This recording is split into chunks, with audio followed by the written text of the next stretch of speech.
Subhanallah. Nanti di hari akhirat, bila mana semua makhluk berada satu padang berhadapan dengan Allah Subhanahu wa taala, yauma yaqumur ruhu wal malaikatu saffan la yatakallamuna illa man adzina lahu ar-rahmanu wa qala shawaba.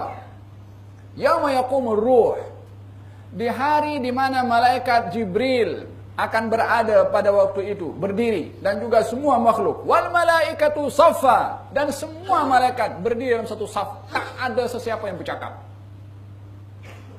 Yauma yaqumur ruh wal malaikatu saffa, la yatakallamun, tak ada yang berani bercakap. Illa, kecuali man adzina lahur rahman, kecuali orang yang diizinkan oleh Yang Maha Pengasih untuk bercakap. Wa qala shawaba, dan akan bercakap dengan cakapan yang benar. Siapa yang mereka diizinkan oleh Yang Maha Pengasih untuk bercakap? Kita punya Nabi. Beliau yang akan bercakap. Beliau yang menceritakan dalam Sahih Muslim, mengatakan fa'asjudu sajdatan, aku akan sujud dengan satu sujud dan memuji kepada Allah dengan pujian yang hari ini aku tak tahu. Allah akan ilhamkan kepada aku nanti. Subhanallah. Mereka semua takut nak bercakap kepada Allah Subhanahu wa taala. Di saat itu Allah bercakap kepada Nabi Muhammad sallallahu alaihi wasallam. Makhluk takut nak bercakap. Karena Allah ketika itu, Nabi Adam mengatakan, Allah murka yang tak pernah murka seperti hari ini. Aku tak berani berhadapan. Para anbiya, para rasul, para malaikat, para mugarrabin. Tapi ketika itu adalah bukan Nabi yang memulai bercakap, tetapi Allah Subhanahu wa taala yang mengilhamkan pujian kepada Rasulullah untuk Nabi boleh bercakap kepada Allah Subhanahu wa taala. Apa kata baginda Rasulullah sallallahu alaihi wasallam? Aku sujud dan diilhamkan oleh Allah dengan pujian-pujian yang aku tak tahu sekarang. Kemudian akan disuruh oleh Allah Subhanahu wa taala, ya Muhammad, irfa' ra'sak wasal tu'ta washfa' tushaffa'. Wahai Muhammad, bangkitlah, angkat kau punya kepala. Mintalah, kamu akan diberi. Syafaatkan siapa saja yang kau nak syafaatkan, kau akan diizinkan untuk memberikan syafaat. Maka Nabi SAW akan meminta kepada Allah agar supaya mengeluarkan daripada umatnya dari yang ada dalam neraka untuk diselamatkan oleh Nabi SAW. Diizinkan. Kembali lagi, dah dikeluarkan sebab, kata baginda Rasulullah, aku mengeluarkan daripada neraka umatku yang ada iman di dalam hatinya walaupun seberat biji gandum satu. Kemudian aku sujud balik kepada Allah Subhanahu wa taala. Kemudian kata Allah Subhanahu wa taala, angkat kepalamu, minta apa yang kau minta akan diberikan. Kata baginda Rasulullah, ya Allah, aku ingin menyelamatkan umatku yang berada di dalam neraka yang ada iman walaupun seberat daripada biji sawi. Tadi biji gandum, sekarang biji sawi, yakni yang imannya lagi lebih rendah. Kata bagi Allah Subhanahu wa taala, diizinkan, dikeluarkan semua makhluk daripada orang yang diberikan syafaat oleh Nabi yang imannya, berat iman dari mereka sebesar biji sawi. Lepas itu Nabi sujud balik. Subhanallah, bukan sekali, bukan dua. Minta lagi kepada Allah Subhanahu wa taala, ya Allah, aku ingin keluarkan daripada umatku yang berada dalam neraka, yang mempunyai iman adna. Yang lebih kecil, yang lebih kecil, yang lebih kecil daripada biji zarah. Dikeluarkan. Kata malaikat Malik yang menjaga neraka, ya Muhammad, ma khallaftu min ummatika, engkau tidak tinggalkan seorang pun di neraka ini daripada umatmu. Hakadha anugerah yang ditunjukkan oleh Allah Subhanahu wa taala kepada Nabi Muhammad sallallahu alaihi wa ala alihi wa sahbihi wasallam. Mudah-mudahan Allah termasuk menggolongkan kita orang-orang mendapatkan syafaat daripada Rasulullah sallallahu alaihi wasallam dan tidak dimasukkan ke dalam neraka. Amin insyaallah. Ini Nabi yang diajak bercakap. Nabi yang kalau bercakap dipenuhi apa yang diminta oleh Allah, oleh Nabi Muhammad sallallahu alaihi wasallam, yang dipenuhi oleh Allah Subhanahu wa taala. Bukankah ini satu kehormatan yang diberikan oleh Allah kepada Nabi Muhammad sallallahu alaihi wasallam? Bukankah ini menunjukkan kemuliaan yang ada pada Rasulullah yang tak ada kepada yang lain? Bukankah patut kita itu memuji, mencintai, menunjukkan kita punya ekspresi memuliakan dan mengagungkan kepada beliau karena beliau adalah orang yang diagungkan oleh Allah Subhanahu wa taala. Daripada mana datangnya ta'assub kepada Rasulullah sallallahu alaihi wasallam sementara beliau adalah orang yang diagungkan oleh Allah Subhanahu wa taala? Daripada manakah kita dianggap berlebih-lebihan memuji kepada Rasulullah sementara pujian Allah kepadanya lebih indah, lebih agung berbandingkan pujian kita kepada Nabi Muhammad sallallahu alaihi wasallam? Apa yang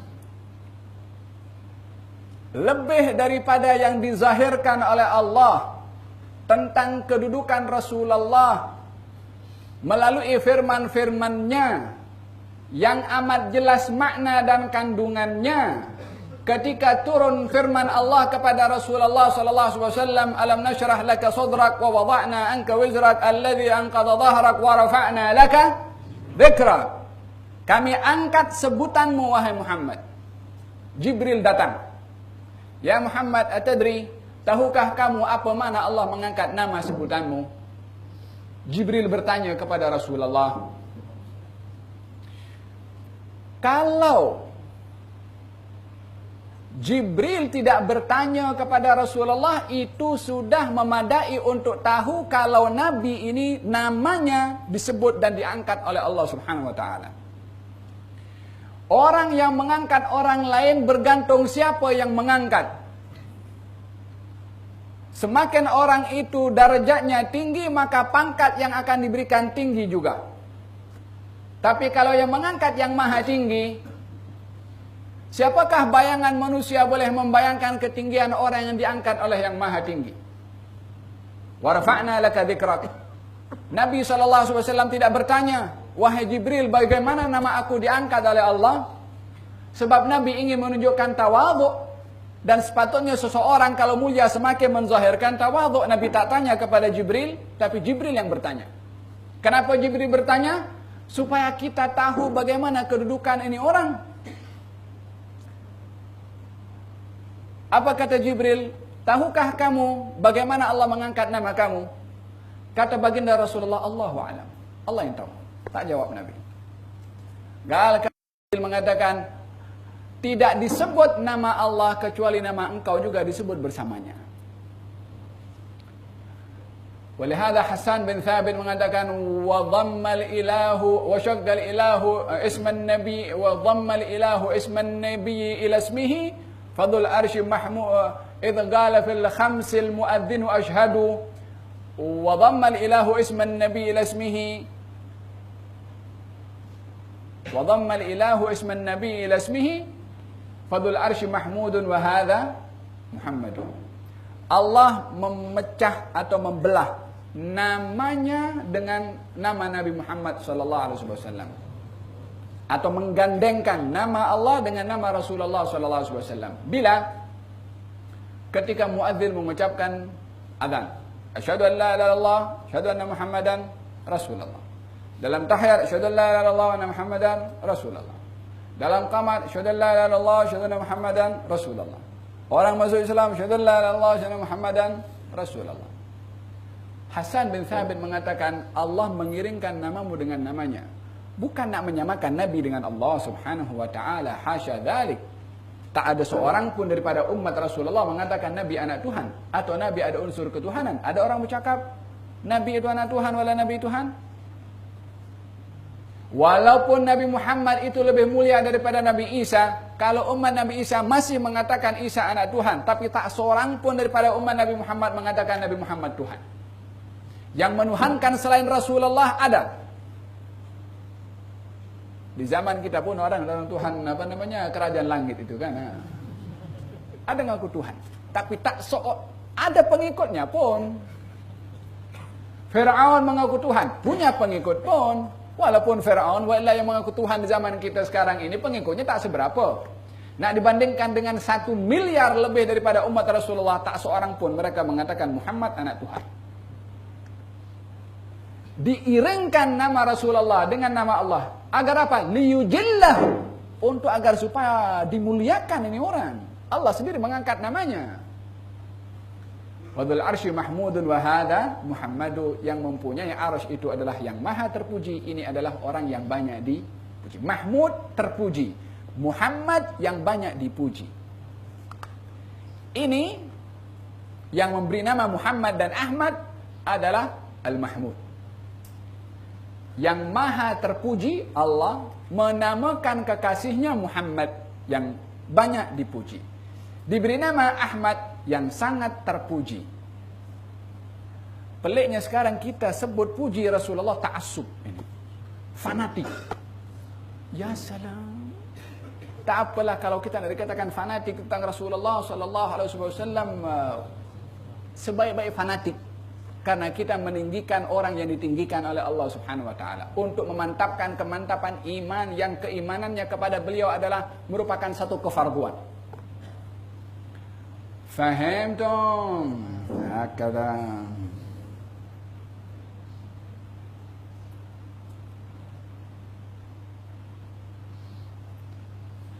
Datang seseorang kepada Rasulullah bernama Abbas bin Abdul Muttalib. Katanya, "Ya Rasulullah, i'dzan li an amtadihaka." Wahai Rasulullah, izinkan saya puji kepada engkau. Apa kata Nabi sallallahu alaihi wasallam? Tak boleh puji aku. Nanti kau jadi fanatik puji-puji aku. Kita mesti tak boleh memuji kepada orang lain. Apa kata Nabi jawab macam tu? Kalau hidup zaman kita sekarang mungkin kot ada orang kata itu fanatik.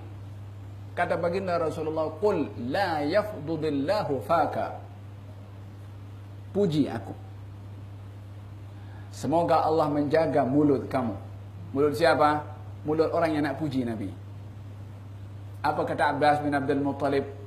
"Min qabliha tibta fi dhilal wa fi mustawda'in haythu yukhsafu al-waragu. Thumma habatta al-bilada la basharun anta wala mudghatun wala alagu. Bal nutfatun tarkabu as-safina. Id aljama nasran wa ahlaha al-gharagu. Wa anta fi sulbil khalil Ibrahim hina qudhifa bihi fi an-nar. Min qabliha tibta fi dhilal." Dahulu kamu wahai Muhammad Rasulullah, kata Abbas, berada di satu tempat. Dhilal yakni berada dalam dalam ilmunya Allah, dalam qalam, dalam lauhil mahfuz. Haitsu yukhsaful waragu, yang masih itu dicatat. Allah pertama menciptakan qalam dan mencatat segala perkara. Di antara perkara yang dicatat adalah Rasulullah. Haitsu yukhsaful waragu. Thumma habattal bilada. Kemudian kamu diturunkan daripada lauhil mahfuz ke bumi ini. La mudghatun, bukan dalam bentuk seketul daging, bukan juga dalam bentuk darah. Bal nutfatun tarkabus safina, tetapi kamu dalam bentuk air seni yang menaiki bahtera. Bahtera siapa? Nabi Nuh alaihissalam. Maknanya bersama dengan siapa Nabi Muhammad? Bersama dengan Nabi Nuh. Wa anta fi sulbil khalil Ibrahim, dan engkau berada dalam sulbi Nabi Ibrahim. Hina qudhifa bihi finnar, ketika dicampakkan oleh siapa? Oleh Namrud. Subhanallah, kita kalau baca maulid, bila diceritakan tentang Nabi lahir di kota Mekah, kemudian 12 Rabiul Awal pergi ke Madinah, Abbas bin Abdul Muttalib bikin maulid daripada Lauhil Mahfuz. Bukan daripada Nabi Adam, daripada Lauhil Mahfuz diceritakan lagi oleh Nabi Adam. Kamu dahulu berada dalam Lauhil Mahfuz, turun kamu ke bumi ini, dah bukan dalam bentuk apa-apa, dalam bentuk air seni, berada dalam Nabi Adam, kemudian berpindah kamu berada dalam sulbi Nabi Nuh, lepas tu berada dalam sulbi Nabi Ibrahim ketika dicampakkan ke api Namrud. Antara Nabi Nuh kepada Nabi Ibrahim ada berapa nabi? Ada banyak nabi. Kenapa Abbas mengatakan daripada Nuh sampai kepada Nabi Ibrahim? Nak cerita itu apa pasal Nabi Ibrahim dicampakkan ke dalam api dan selamat, karena di situ ada Nabi Muhammad SAW. Wa anta fi sulbil khalil Ibrahim. Diceritakan Nabi Nuh yang menaiki bahtera hina aljama nasran, yang begitu kuat ombak itu menenggelamkan semua yang ada di atas muka bumi ini. Diceritakan Nabi berada dalam sulbi Nabi Nuh. Ya Allah, ini maulidnya Abbas bin Abdul Muttalib. Kita cerita maulid tentang kelahiran Nabi daripada zaman Nabi Mekah saja orang tak komplain. Abbas bin Abdul Muttalib cerita maulid Nabi daripada Lauhul Mahfuz. Wa anta fi sulbil Khalil Ibrahim. Engkau berada dalam sulbi Nabi Ibrahim ketika dicampakkan ke dalam api Namrud. Tunqalu min sulbin ila rahimin. Engkau dipindahkan daripada sulbi laki-laki kepada rahim perempuan. Setelah Nabi Ibrahim, Abbas bin Abdul Muttalib buat secara general. Kamu dipindahkan daripada sulbi ke rahim yang dipilih oleh Allah Subhanahu wa taala. Tsumma ihtawakal baitakal muhaimin.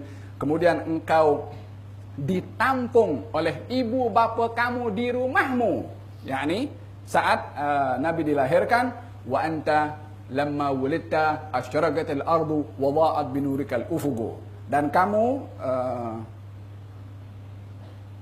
ketika dilahirkan, adha'atil ardu, ini bumi bersinar dengan kelahiran kamu.